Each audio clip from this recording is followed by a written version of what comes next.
Hello, my name is Jimmy and welcome to the 2021 Mercedes-Benz GLA 250. This is the 4Matic version, as here in Canada, well, we can't get the front-wheel drive one. But first, let's see how it accelerates. It does have a dual clutch, but left foot on brake, right foot hard on gas, 2,500 RPM. All right.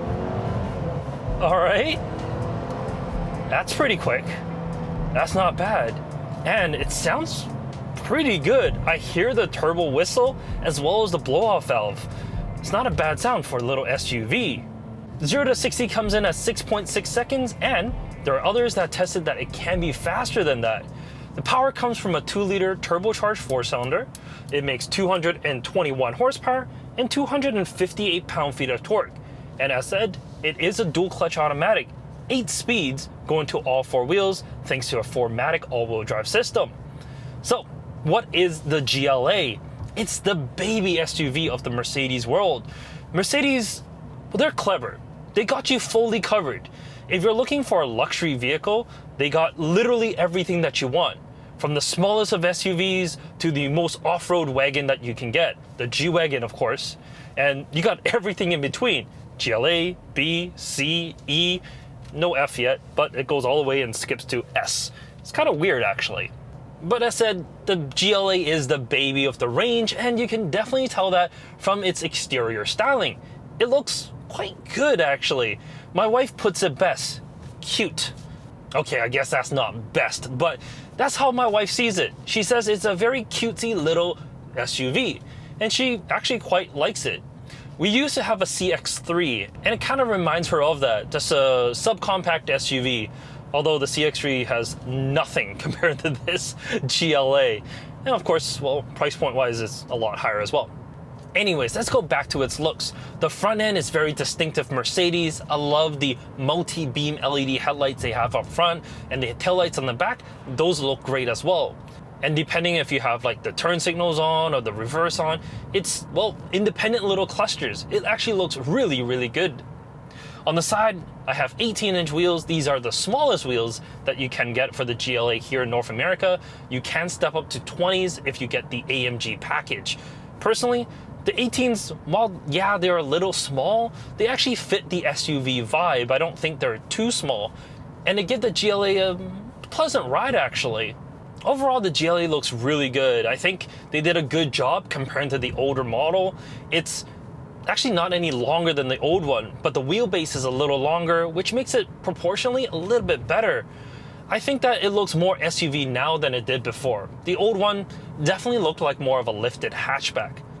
If we open up the trunk, we actually get a decent amount of space. 15.4 cubic feet with the seats up, and if you fold them down, 50.5 cubic feet. And I like how they fold down. Like a lot of Mercedes, they fold down 40, 20, 40. So if you have longer items, you're still able to hold 4 people in here and whatever you want in the center. Think ski, snowboard. Great way to have a ski trip in here.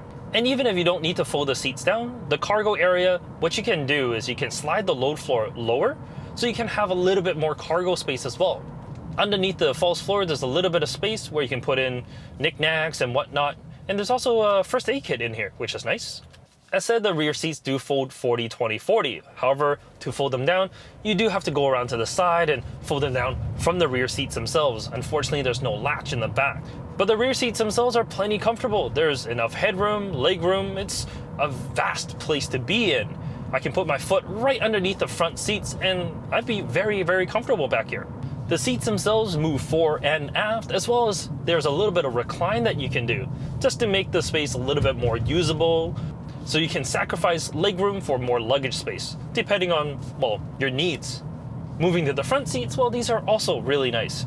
These are not the sport seats that you can get on the AMG models, but they're still very comfy.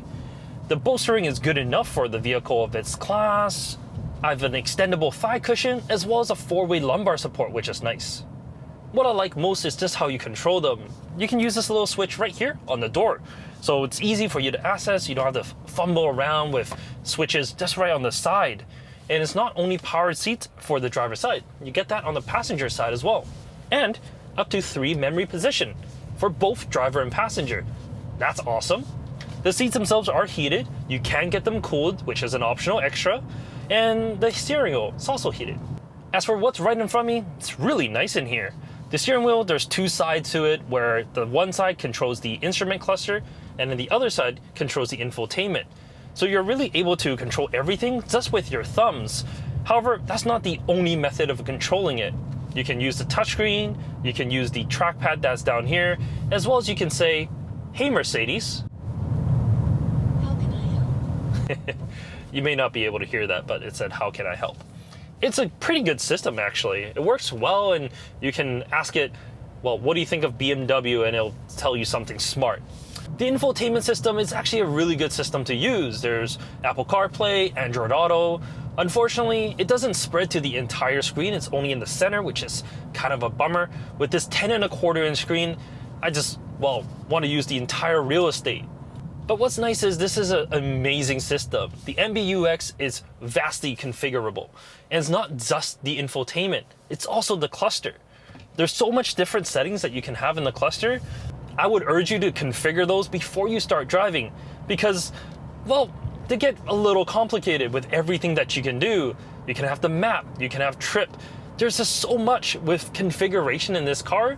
I personally think it's more distracting than using my cell phone while driving. It's a lot to take in. But what's nice is the more reasonable controls are readily available. Climate control is just right there. Everything you need at a flip of a switch. It's easy. You don't have to dive into the screen to change temperature or anything like that. It's just there for you. That's definitely a nice touch. Something I also find nice and very easy to use is the shifter. Instead of having a shifter down here or a rotary knob, a lot of Mercedes uses this stock right here. It makes it easier for you to switch gears back and forth and allows for more room in the center console. So I got two large cup holders, a Qi wireless charger, and this very, very big trackpad to control my infotainment system. Alright, that's enough about the interior. Let's talk about how it drives. As said, the GLA is a 2-liter turbocharged 4-cylinder. It makes good amount of power, but the best part is just the amount of torque that it brings, because when you put the foot down, it actually pulls pretty well. There is a little bit of delay when you're in comfort mode. You put into sport and, well, the delay is definitely less. For those who think the GLA 250 just isn't enough, well, you can step up to the GLA 35, and that will get you 302 horsepower and 295 pound-feet of torque, dropping that 0 to 60 time in 5.1 seconds.